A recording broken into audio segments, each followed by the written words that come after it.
Hello kids! Esse é mais um Teacher Steps e hoje eu quero falar um pouquinho sobre evolução. Teacher Steps! Teacher Steps!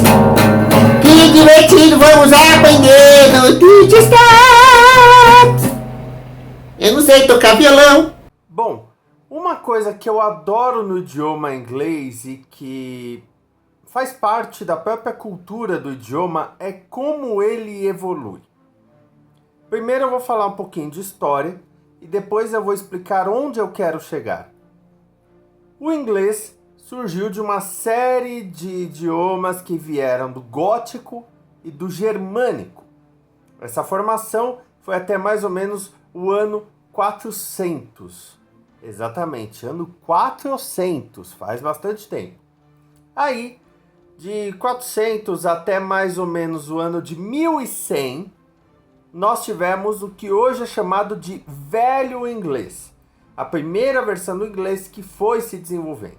Para você ter uma ideia, primeiro criaram o he, para depois de centenas de anos criarem o she, e depois de mais algumas centenas de anos criarem o it. Pois é, as coisas foram evoluindo com bastante calma. Aí, de 1100 até mais ou menos 1450, é o que hoje em dia é chamado de inglês médio.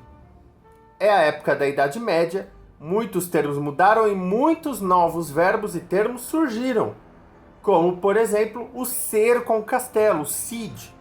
Não existia antes esse termo. A partir daí, se aceitou a ideia de que o idioma passaria por constantes evoluções. Coisas que antes levavam centenas de anos, como do he para o she, passaram a levar dezenas de anos, o que já é um avanço significativo. Mas aí, a partir de 1450 até 1800, nós temos o inglês moderno, primeira fase. Quando ele começa a aceitar novos termos, inclusive de outros idiomas, como fiancé e fiancé, que vem do inglês. O primeiro, aliás, nem o primeiro, o piloto do Teacher Steps é sobre palavras que vieram de outros idiomas. E um grande propagador disso foi William Shakespeare, que com suas obras criou a ideia de um idioma que estava mudando por causa de uma sociedade que estava mudando. Mal sabiam eles, né?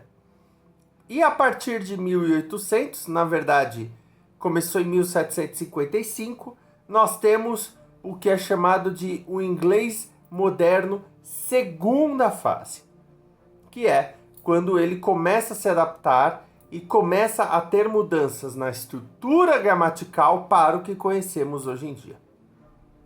Desde então, o inglês está no que nós chamamos de inglês internacional. Por quê? O inglês britânico e o inglês americano agora seguindo as mesmas regras. Tentou-se fazer algo parecido com a língua portuguesa, mas não deu em muita coisa.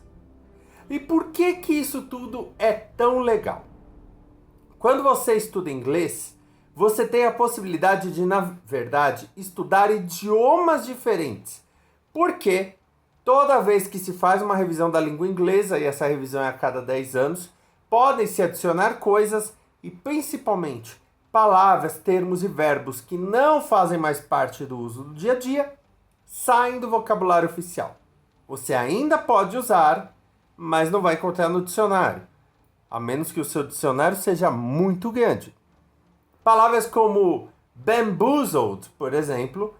Bamboozled quer dizer uma pessoa que foi enganada ou foi feita alguma coisa que deixou ela confusa, não faz mais parte do dicionário, mas você ainda pode usar normalmente. Assim como, com os tempos modernos e principalmente com a internet, novos termos e verbos foram surgindo, como o verbo Google. O verbo Google quer dizer fazer uma pesquisa no sistema Google. Pois é, se eu falo I Google, quer dizer eu pesquiso no Google. Isso é uma coisa que foi definida não faz muito tempo.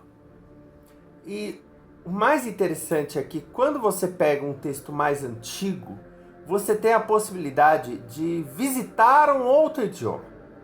Ao contrário do português, que basicamente teve mudanças de termos pelo uso popular e principalmente mudança de grafia. No inglês, a coisa vai muito além e você pode ler algum texto de, por exemplo, 1950 que use diversas palavras que ninguém usa hoje em dia. Esse é um dos motivos pelos quais eu recomendo sempre que você continue estudando. E se te dá aquela fome de estudar, se você quer saber mais, busque, pergunte, traga ideias, porque é assim que se conhece a fundo um assunto, no caso, o idioma inglês. Se gostaram, deem um like no vídeo e não esqueçam das atividades do Google Classroom. Até mais, be smart!